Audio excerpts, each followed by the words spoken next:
Hola, soy Pedro Salinas y esto es Rajes del Oficio y esta es la última bitácora maleña del año 2023. La estoy grabando martes 19 de diciembre, son las 3:30 de la tarde. Ha sido un día feliz sobre esto que voy a comentar luego. Pero antes, ya para cerrar toda esta historia del proceso judicial, eh, o la investigación, supuesta investigación en la fiscalía, el caso Sodalicio. Quería contarles que en noviembre del año 2021, un grupo de psicólogos forenses españoles, particularmente catalanes y un chileno, presentaron un amicus curiae a solicitud de los hermanos Martín y Vicente López de Romaña y este pequeño servidor.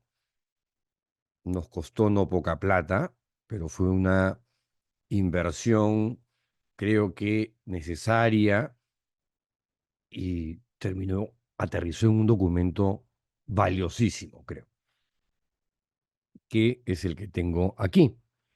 Lo que requerimos, lo que le solicitamos a este grupo de especialistas fue una valoración basada en la experiencia de los 5 exodálites denunciantes: José Enrique Escardó, Óscar Osterling, los hermanos López de Romaña y este pequeño servidor,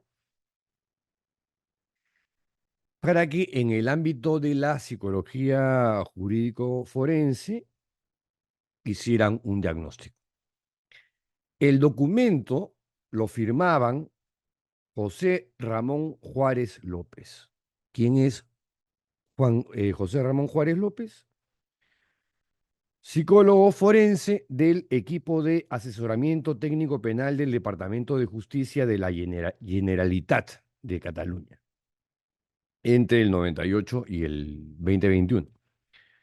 Y era en ese momento presidente de la sección de psicología jurídica del Colegio Oficial de Psicólogos de Cataluña. ¿Mm?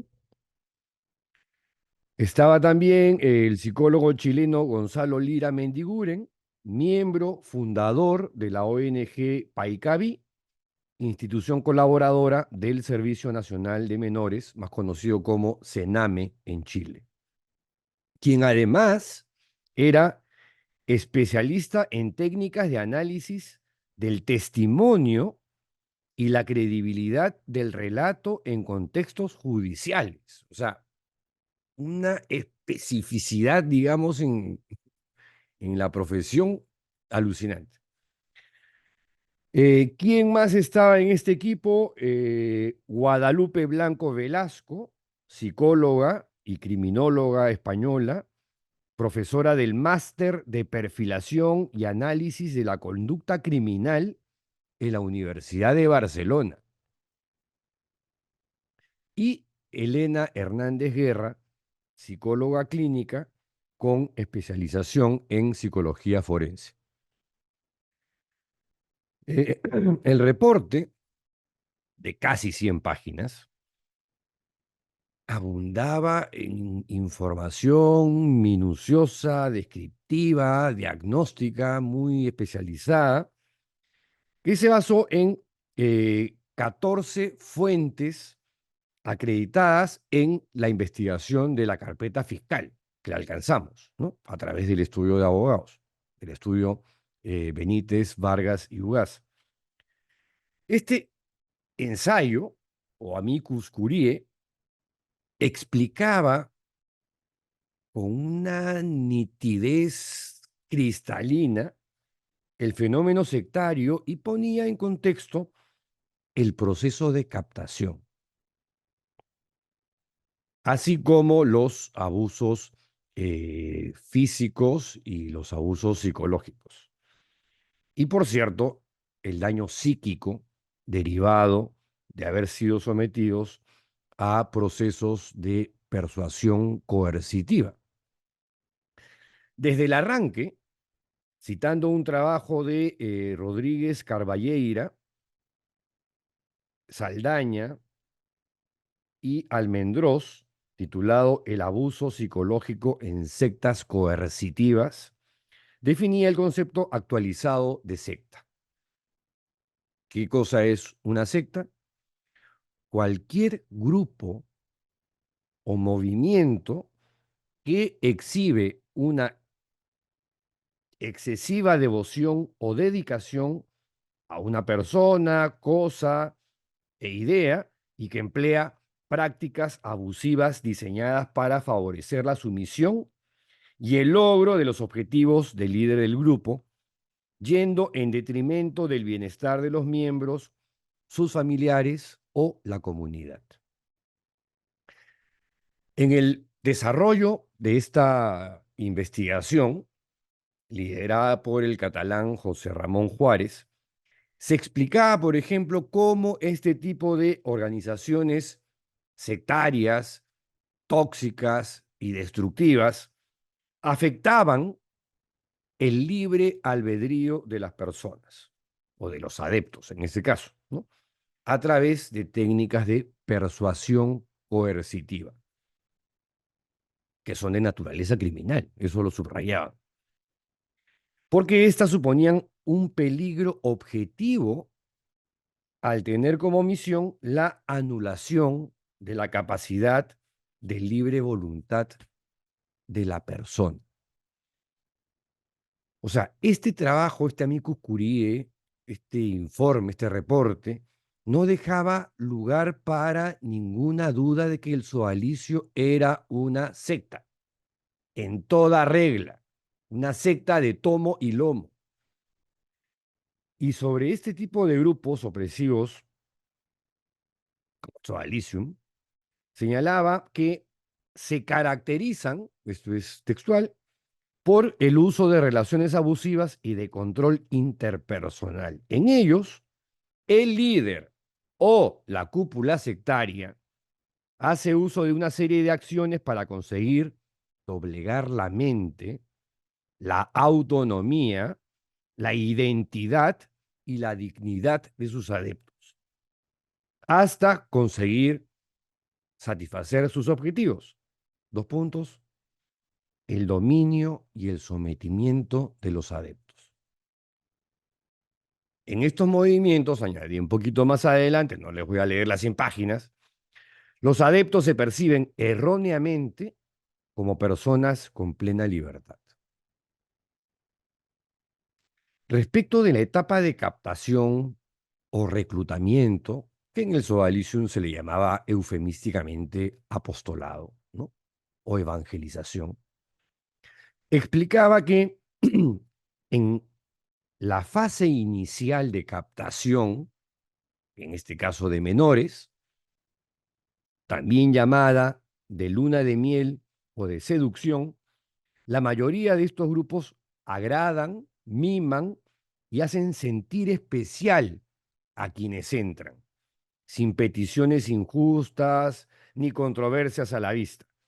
El objetivo es ganarse la confianza y compromiso con ese colectivo aparentemente desinteresado. Y luego, precisaba el reporte de los catalanes, que no existe predisposición a entrar en estos grupos. Esto es así incluso para aquellos que creen que no les sucederá nunca, ¿no? Porque cuántas veces he escuchado, demasiadas creo, gente: a mí ni cagando me meten en una cosa así, ¿no? Yo los mandaría a la mierda. Ya los quiero ver. ¿Han visto la cantidad de documentales que hay en las diferentes plataformas sobre sectas de todo tipo? Sectas de yoga, sectas de coaching, sectas de, en fin, o sea, es verdad que la mayoría tienen algún tipo de perfil o fachada religiosa, pero, bueno, también está la cienciología, ¿no? Pero las sectas, digamos, no se perciben a simple vista como tales. Bueno, continúo. Más adelante, cuando eh, las dinámicas de persuasión coercitiva entran a tallar, Se practica, dice, un control sobre la víctima mediante la imposición sistemática y repetitiva del trauma psicológico, donde se siembra el miedo y la culpa y la vergüenza como herramientas de manipulación psicológica y manipulación física, ejercida al mismo tiempo de manera arbitraria e impredecible para la víctima. Era en el caso del sodalicio unas órdenes absurdas. El objetivo es instalar terror e indefensión en la víctima para destruir el desarrollo de respuestas de preservación de la propia autonomía y seguridad y crear un apego patológico hacia el agresor.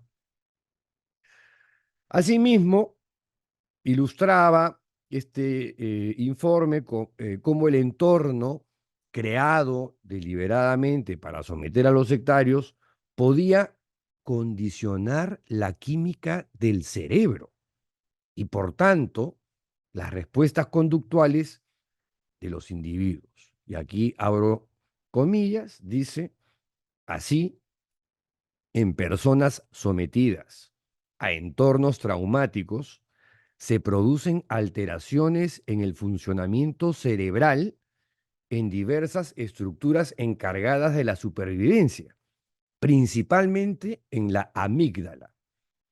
Cuando ésta no funciona adecuadamente, la persona deja de correr cuando debería intentar escapar o deja de luchar cuando debería defenderse. Este concepto a mí me pareció sumamente revelador y descriptivo porque, sí, efectivamente, uno cuando está adentro se quiere ir, hay momentos en los que uno se quiere ir, pero no puedes. Ya lo hemos hablado acá antes, ¿no? O sea, que la jaula es mental.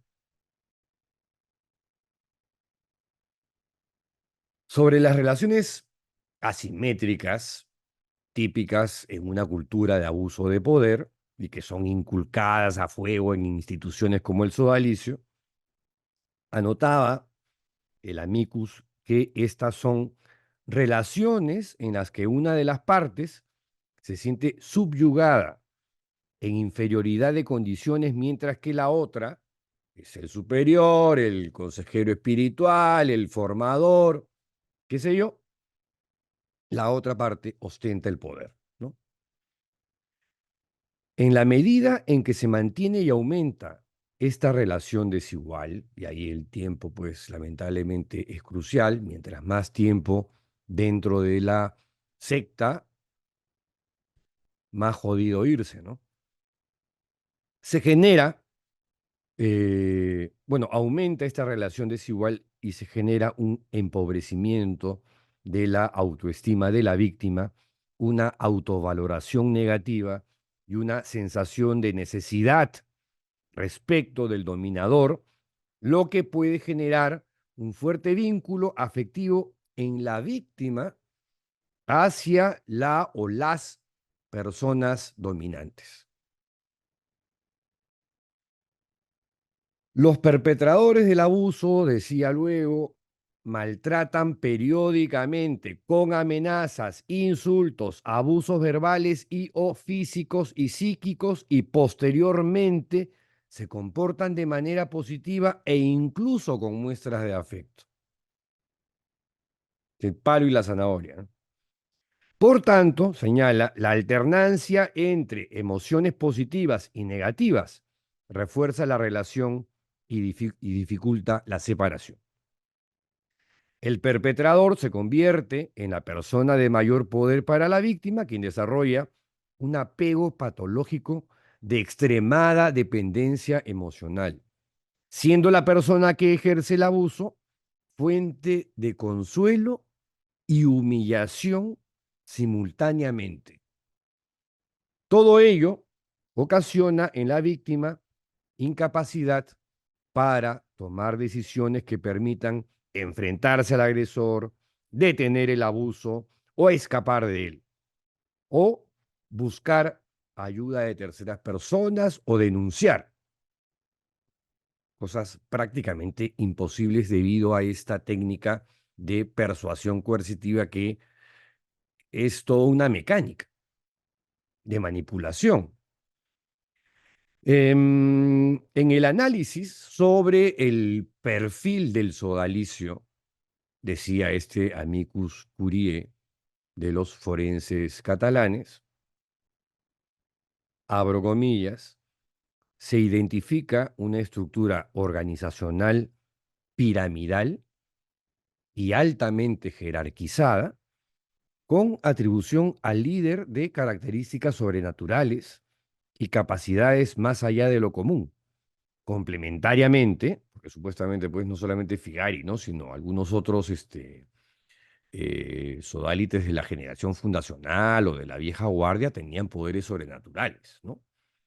Este, en mi época, por ejemplo, eh, habían definido como diácrasis o algo así, una palabra como media griega, que supuestamente tenía Figari como un poder mutante que a través de la vista te podía escanear, saber lo que pensabas, lo que sentías, tus problemas. Por supuesto que habían fichas tipo Stasi que Figari revisaba antes porque se las pedía al consejero espiritual o director espiritual de esta persona y entonces decía, oye, tú eres así porque tu hermano menor falleció ahogado y tú te sientes culpable. No sé. Pero Figari hacía esas cosas, era un manipulador de mierda. Y no solamente Figari, ¿no? Germán Doig, Virgilio Levay, y luego me enteré que otros, incluso hasta sodalites de mi generación, terminaron siendo así como gurúes dentro de la institución, con poderes sobrenaturales. Parecían X-Men. A ver, ¿qué más decía sobre el perfil del sodalicio? Em, Se identifica una ideología fuertemente centrada en el valor de la obediencia. De este modo, las posibles desviaciones en creencias y estilo de vida resultaban fuertemente sancionadas por el grupo, identificándose prácticas de castigo y reforzamiento conductual junto a amenazas y rechazo por parte de los integrantes del Sodalicium frente a cualquier amenaza de distanciamiento o separación. Se identifica también la presencia de fuertes componentes de totalitarismo en la cosmovisión y vida ideológica del grupo, instalándose como una visión de vida única y monolítica, respecto de la cual no era posible presentar dudas o visiones alternativas. Bueno, y páginas más adelante agregaba, están presentes comportamientos dentro del sodalicio característicos de todos los criterios de control ambiental. Los adeptos eran aislados de sus familias de forma bidireccional y a través de la culpabilización de los problemas a sus padres. Existía un control de las comunicaciones sin el conocimiento de ambas partes, disminuyendo de forma progresiva las conexiones con la vida anterior. Esta ruptura con el mundo exterior conllevaba un aumento de la dependencia existencial hacia el sodalicium al estar castigada la independencia y no existir información alternativa. A su vez, su comportamiento se veía limitado por crearse una exigencia de obediencia a sus superiores forzada a través de distintas formas de violencia física, verbal y sexual. Y hacia el final concluía. Disculpen que los aburra un poquito de repente con estas cosas, pero para mí sí es importante rematar con esta descripción de este grupo de forenses catalanes, que como han visto en sus currículums, son unos tigres en esta materia y concluyen así. De conformidad a los resultados obtenidos en el presente análisis, es posible concluir que la organización Sodalicio de Vida Cristiana cumple con los criterios comúnmente aceptados por la comunidad científica como un grupo sectario de orientación religiosa. Grupo sectario de orientación religiosa, en este caso es una fachada religiosa. Está presente una persuasión coercitiva a lo largo de la vivencia en el Sodalicium Christiane Vitae, despojando su capacidad crítica y relegando todas las decisiones a la voluntad del grupo y condicionada a los intereses del mismo y sus superiores.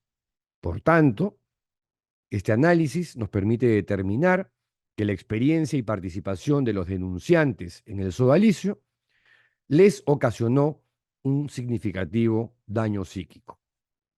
Se evidencian criterios explicativos de afectación psíquica, afectación funcional, así como del mantenimiento de la situación de sumisión. Como se podrá inferir de esta reflexión o este diagnóstico, las sectas no tienen carteles en las puertas, pues. Las sectas no dicen secta sodalicio de vida cristiana. No, solamente dice sodalicio de vida cristiana. Y hay una cruz en forma de ancla o una espada flamígera y puede tener cualquier tipo de simbología, pero lo que hay adentro, que es lo que no llegan a ver los padres de familia, es esta instrumentalización y esta manipulación psicológica de las sectas cuando captan a menores de edad. Por eso que, si me preguntan, en mi pequeña opinión, yo creo que en el Perú, si tuviéramos una clase política responsable, ¿no?, deberían trabajar en un proyecto de ley antisectas para implementarse en el país, como hay en otros lados. Pero en fin, hasta ahí el análisis de los forenses. Raiza Arroyo Mansur, abogada penalista, que es quien de parte del estudio Benítez Vargas y Ugaz es la que ve el día a día del caso Sodalicio, comentó para mi libro Sin Noticias de Dios, y acá tengo el extracto: han pasado más de 5 años desde que el Ministerio Público inició de oficio las investigaciones. Sin embargo, continuamos en el mismo estadio procesal, o sea, diligencias preliminares. Por Dios,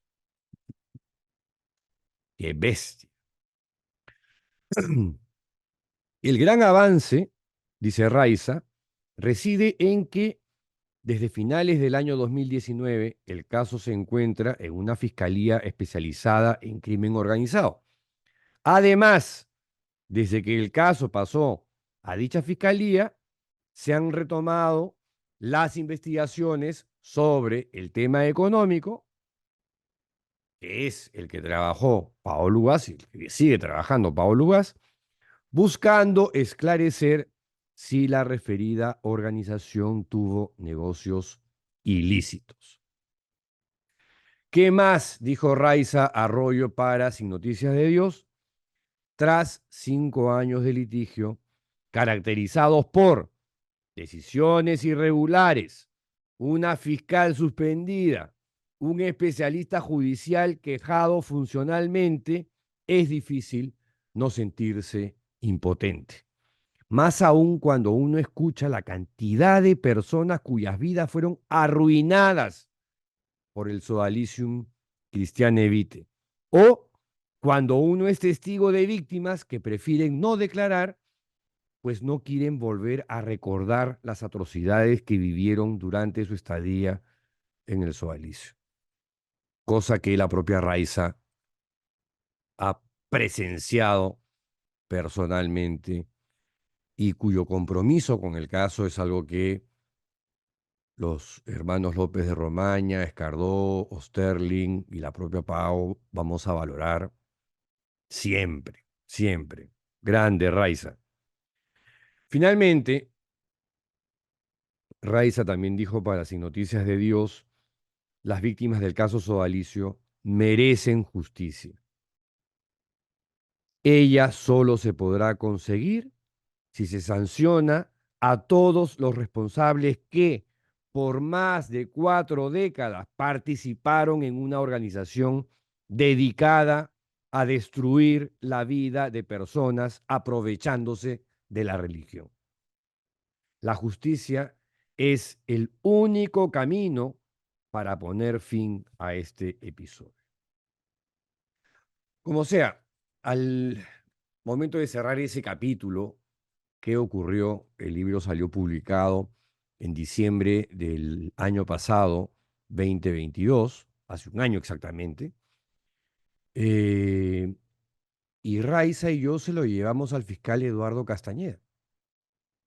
Y el fiscal Eduardo Castañeda nos adelantó ahí que iba a derivar el caso a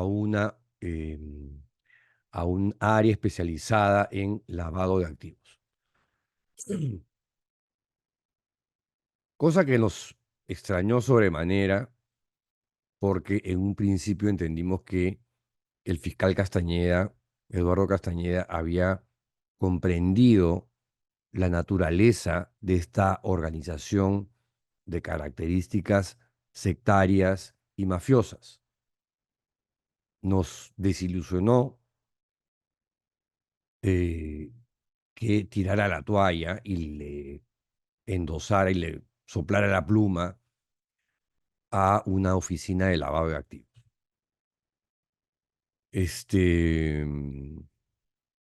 Y bueno, ¿qué ocurrió?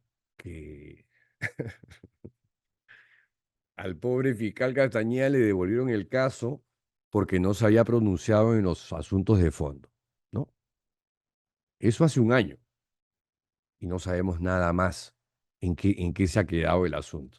No se ha cerrado el caso, pero otra vez ha vuelto a entrar en un limbo más largo que pedo de culebra o eructo de jirafa, por Dios. Está ahí, ¿no? Abierto, pero a la vez estancado y como olvidado. Que esa es una de las tristes constataciones que se lleva uno como ciudadano cuando se compra uno de estos pleitos, que como verán, duran siglos, y en paralelo uno encima tiene que enfrentar unas campañas de acoso y derribo impresionantes. Y claro, ahí uno se encuentra pues, con la realidad de cómo funciona la administración de justicia en el Perú, particularmente el Ministerio Público, ¿no? Donde uno siente pues que al final lo que se legalizan son las injusticias y se pavimenta el camino de la impunidad. Ahora, con lo que quería terminar era con esto. Reitero, la fecha de hoy es martes 19, ya son poco más de, van a ser las 4 de la tarde, y esta notita me hizo el día feliz, no solamente a mí, a todos los que tenemos que ver de una u otra forma con el caso Sodalicio, porque este es un extracto de un informe más largo de 127 páginas, donde están las declaraciones de el colaborador eficaz en el caso de la supuesta organización criminal que jefatura la todavía fiscal suspendida Patricia Benavides y que ha revelado el día de hoy, estas declaraciones son del 12 de diciembre, ¿ah?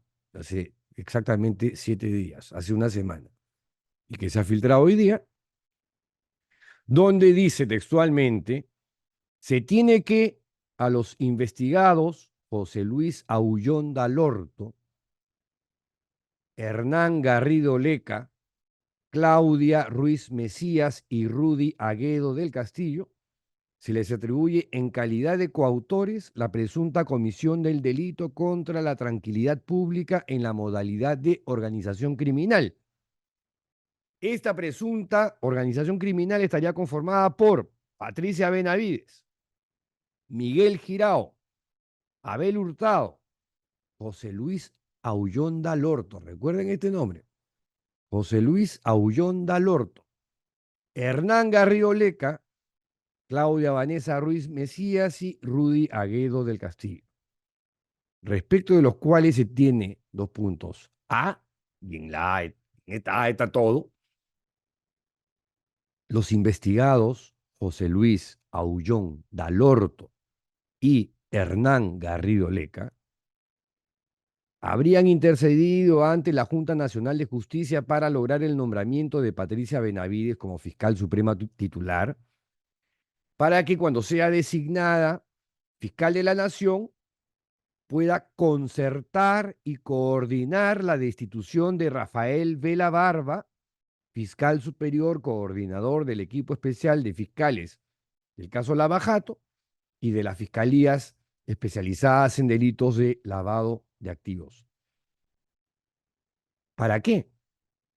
Para poder manejar, controlar y direccionar los procesos penales e investigaciones fiscales y da algunos de los objetivos que algunos se logran, como por ejemplo sobreseer las investigaciones que tiene Hernán Garrido Leca en un caso muy específico, este, lograr, por ejemplo, el nombramiento de Juan Fernández Gerí como jefe de la Autoridad Nacional de Control del Ministerio Público, lo cual se materializó el 2 de septiembre del 2022.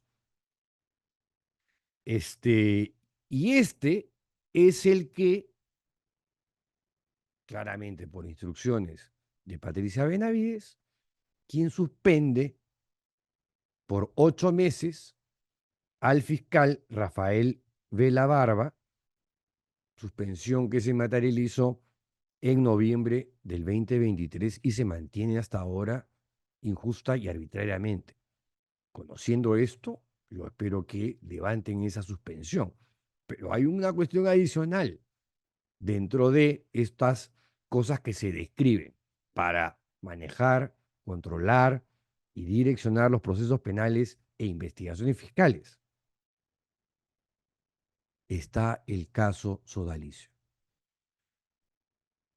Dice, ante la Fiscalía Especializada de Lavado de Activos, donde les comenté hace un ratito se encuentra el caso, en donde Aullón Dalorto tendría representación legal a través de su estudio jurídico y como se ha demostrado en otras publicaciones de medios alternativos, incluso en el Diario El Comercio y también en La República y en Hildebrand en sus 13,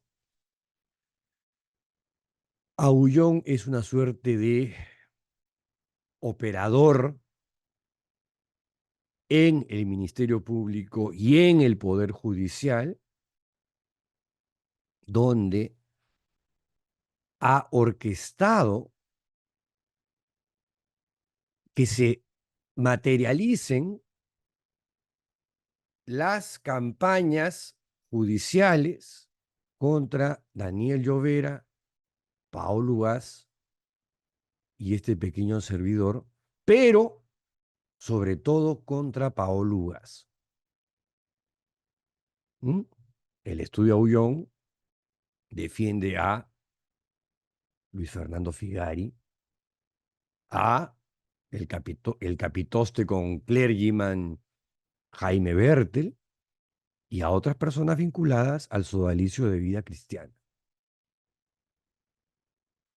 Así que cada vez que decían, no, pero si ese caso de enriquecimiento ilícito contra Pablo Ugaz no tiene nada que ver con el caso sodalicio, o el caso de las querellas por difamación que prescribían o se cerraban, irán reabiertas y reabiertas contra Daniel Llovera. Y decían, pero eso no tiene nada que ver con el caso Sodalicio. El estudio Aullón y Aullón, abogados economistas.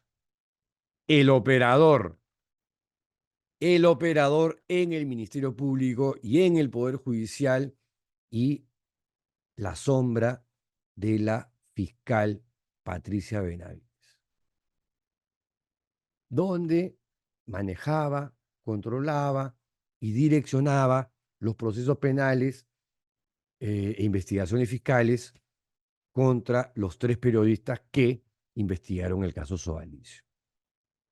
O sea que el allanamiento a mi casa,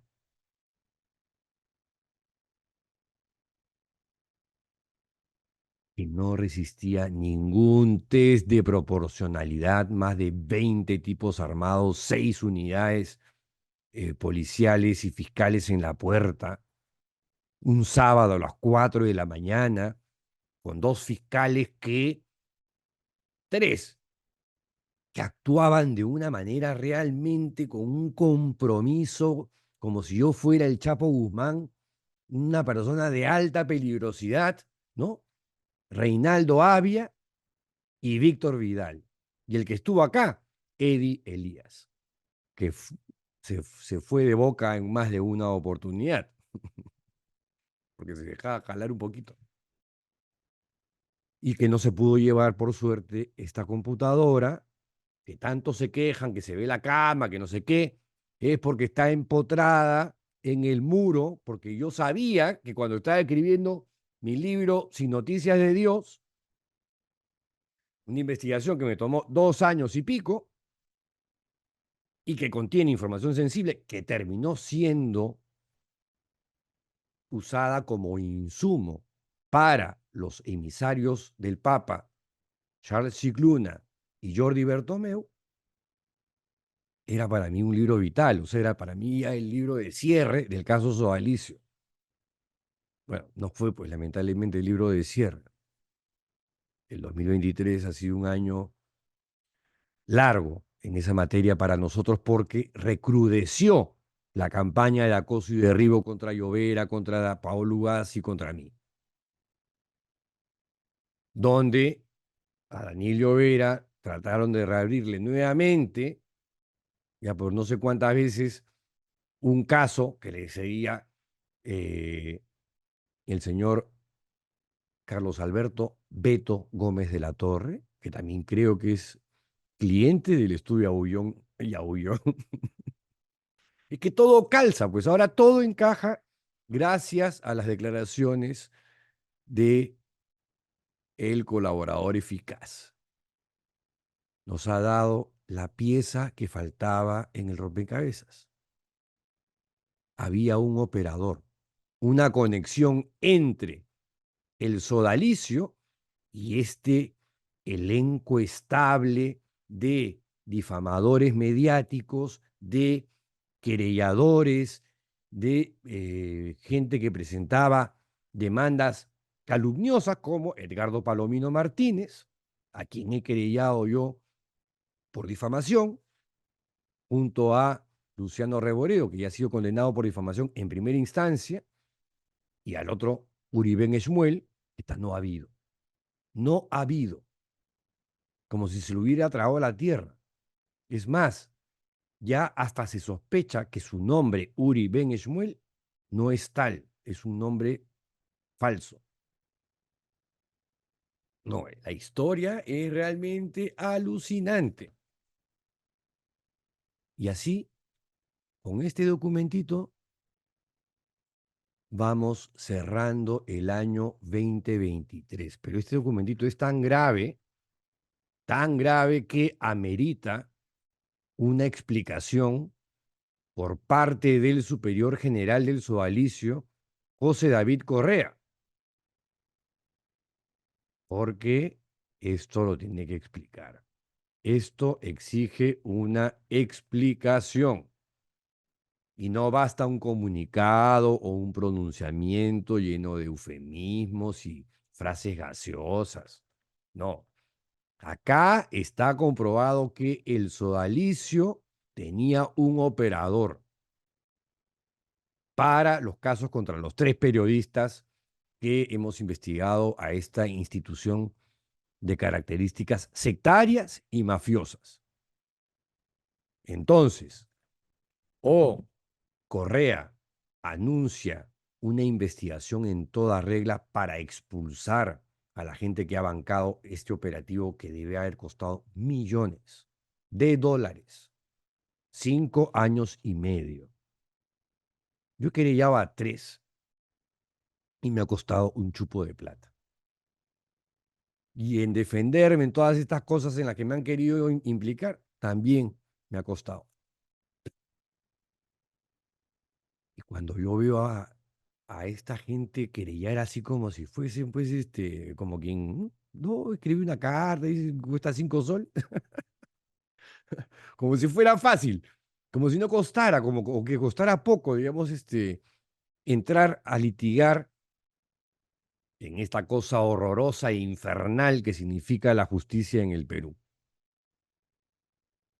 Se han gastado millones y puedo apostar que han gastado más en Daniel Llovera, Paolo Gas y en mí que en reparar a las víctimas.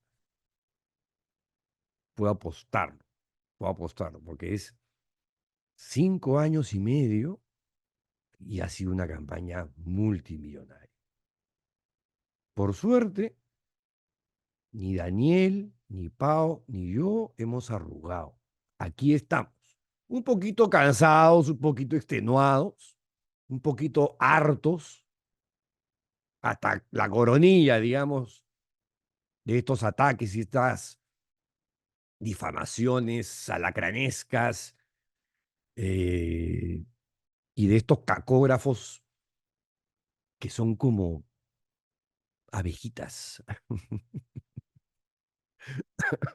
Bueno, ya a una de estas abejitas ya le hemos dado su manotazo en el Poder Judicial, porque es tan grosera la forma como han lanzado estas campañas maledicentes que, claro, mientras que estaba Patricia Benavides y tenían a Aullón de operador, aparentemente súper efectivo, pero cuyo nombre, así como para muchos de ustedes es un nombre nuevo, bueno, él desde la casi clandestinidad, desde su perfil bajo, porque así es como funcionan estos personajes, y además ha sido el defensor de Hernán Garrigoleca, Jorge del Castillo, Lucianita León, o sea, entre otros, ¿ah? La lista es más larga, la lista es más larga, y hay unos impresentables, mafiosos de cuello y corbata,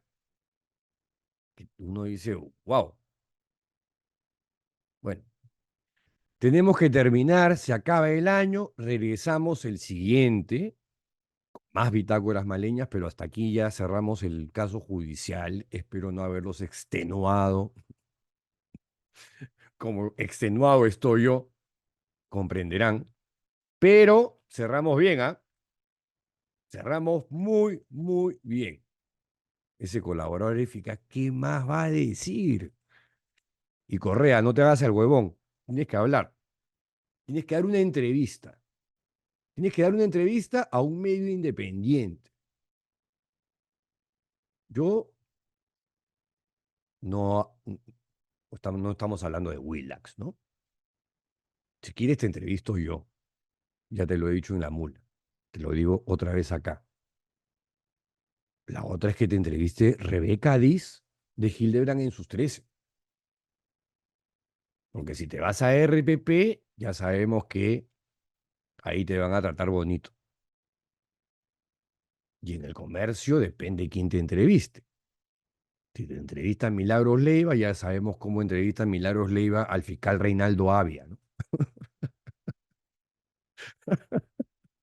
Y me pretende responder en Twitter. ¿Ah? ¿Y de qué me estás hablando? ¿Cómo que de qué me estás hablando?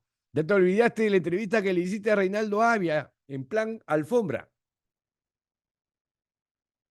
No, realmente, ¿ah? Y se hacen llamar periodistas. Y claramente ya estamos viendo que hay nombres, no solamente es Philip Butters el que ha repetido como cacatúa, digamos, las cosas que le decía sus fuentes de la fiscalía, donde tanto Pau como Llovera y yo nos enteramos de cosas que ocurrían en la fiscalía o por Willax o por Expreso. No, este país es realmente alucinante, surreal. Pero yo espero que esta cuestión de acá sí sea un ponerle coto a esta campaña avasalladora que por lo menos a nosotros tres ya nos ha dejado bastante desgastados. Ya, Sufi. Bueno, que tengan bonitas fiestas y que el próximo año 2024, que es un año absolutamente impredecible e incierto, igual sea un buen año para todos ustedes, seguidores de este pequeño espacio que ha crecido de una manera que no esperábamos, eh, tan rápida, y que vamos a ver cómo viene el siguiente año, ¿no? Para continuar, digo, porque nos ha encantado el proyecto. Fabricio, a Fabricio Milla y a Armando Amel, ya este pequeño servidor, este proyecto además que tuvo como semilla la tenacidad de mi hijo Antonio, de quien estoy muy orgulloso porque, y mi hija Macarena, que me convencieron de volver a un periodismo activo del cual no me arrepiento, a pesar de que ha sido un año muy, pero muy malo para el periodismo independiente. Hasta el próximo 2024. ¡Chao!